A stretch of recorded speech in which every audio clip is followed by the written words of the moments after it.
Les faits se sont passés lors d'une soirée dans le vieux Nice. On va voir le visage de l'un d'entre eux. C'est que lorsqu'il a fait état de sa qualité de policier que eh bien, les coups ont plu. C'est-à-dire que ces individus-là leur ont proposé de la drogue. Eh bien, cette personne que nous voyons blessée lui a dit « je suis policier ». Et qu'est-ce qui s'est passé? Ils ont été littéralement roués de coups. On va écouter une partie du témoignage de cet homme. A été rejoint par un individu qui nous a proposé des produits stupéfiants et qui a fait des outrages sexistes envers une collègue. J'ai essayé de m'interposer, de lui faire quitter les lieux. Voyant que ça ne fonctionnait pas, j'ai dû annoncer ma qualité de policier. Donc il nous a tous identifiés comme étant des fonctionnaires de police. À ce moment-là, il a prévenu un groupe d'individus qui était à proximité en leur disant c'est des flics, c'est des flics. Ils sont tous approchés de nous et puis voilà, je sais pas quoi vous dire, tout est allé très vite. On était lynchés tous les deux au sol. J'ai eu peur pour ma vie, j'ai protégé ma tête comme j'ai pu, voilà. J'ai encore plus eu peur pour la vie de mon collègue. 17, hein, je sais pas. Et là, visiblement, donc les auteurs, les suspects sont sous contrôle judiciaire. Comparution mardi, visiblement. Hein. On va s'enseigner précisément sur les dernières informations. En tout cas, effectivement, dans un monde normal, lorsque un individu décline sa fonction de policier, vous faites profil bas, Benjamin Camboulis. Malheureusement, aujourd'hui, c'est le quotidien de vos collègues. Eh bien, ce n'est plus le cas. Oui, pourquoi? Parce que les valeurs qui devraient être normalement répandues par l'État n'ont plus cours partout et sont remplacées par d'autres valeurs qui sont celles du narcotrafic.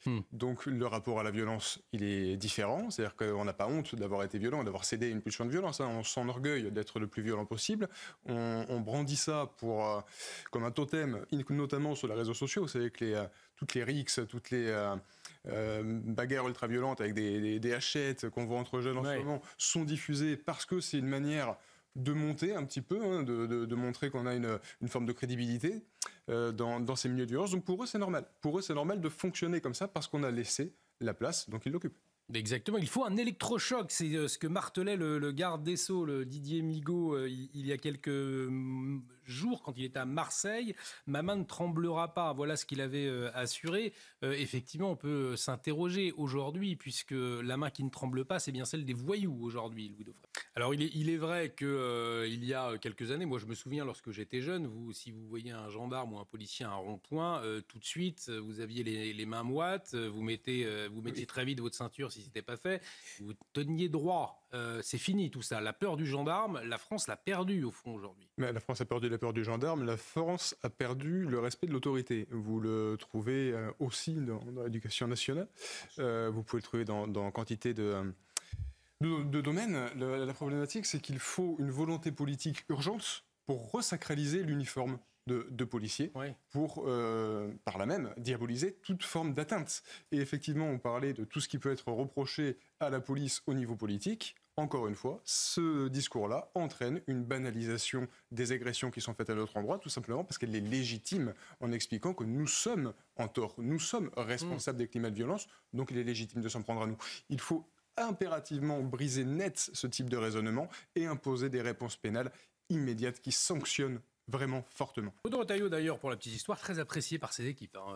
C'est aussi l'une de ses qualités humainement. C'est un homme très apprécié. Et même, je parle sous votre contrôle, mais je crois que même les forces de l'ordre ont plutôt une bonne image. Alors que Gérald Darmanin, lui, déjà à l'époque, avait réussi justement à se faire vraiment apprécier par les forces de l'ordre. Bruno Retailleau, lui aussi, je crois, a su montrer qu'il était aux côtés des forces de l'ordre, des policiers, des gendarmes. C'est-à-dire que ce qui est le plus important, c'est de sentir que vous avez quelqu'un qui est censé vous diriger, qui a conscience de l'ampleur de la tâche, des problématiques qui nous frappent. Maintenant, la police, c'est apolitique par nature. C'est autant un droit qu'un devoir de ne pas être politisé. Néanmoins, là, la phase qu'on traverse, on est à la veille donc, de la constitution d'un gouvernement. Ce qui est primordial, c'est que ce soit de l'efficacité et la cohérence entre les différents ministères qui priment. C'est ça qu'on doit rechercher. C'est pas les égos politiques à ménager. Oui, vous avez besoin d'un cap clair, de stabilité et aussi d'une unité, si je puis dire, à la fois entre l'intérieur et la justice. Et c'est ça. Voilà. Mais je rajouterai l'éducation et la santé. Vous savez, il y a de nombreuses thématiques auxquelles on est confronté, comme notamment les stupéfiants, où si vous ne mettez pas l'éducation et la santé dans la balance, eh bien le régalien ne se suffira pas à lui-même.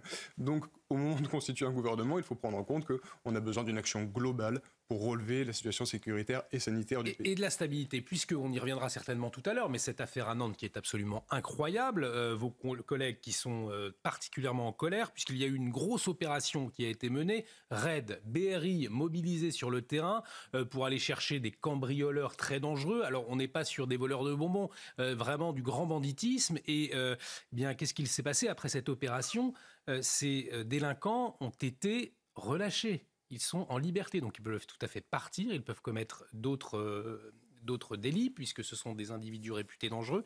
Et ça, eh bien, vos collègues ne le comprennent absolument pas, et personne ne le comprend d'ailleurs. Et même le parquet de Nantes a fait savoir que cette décision du juge pouvait être interpellée.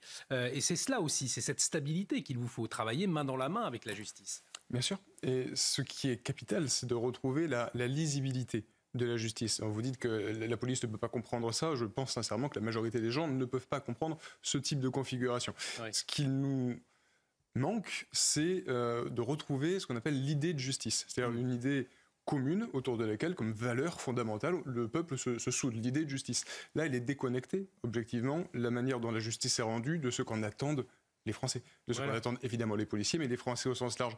Et on doit retrouver ça. On ne peut le retrouver qu'en assumant la prison, la fermeté des sanctions, comme une solution qui n'est pas le recours honteux, le dernier outil qu'on peut sortir. C'est la réponse adaptée d'une société à des actes qui sont inadmissibles.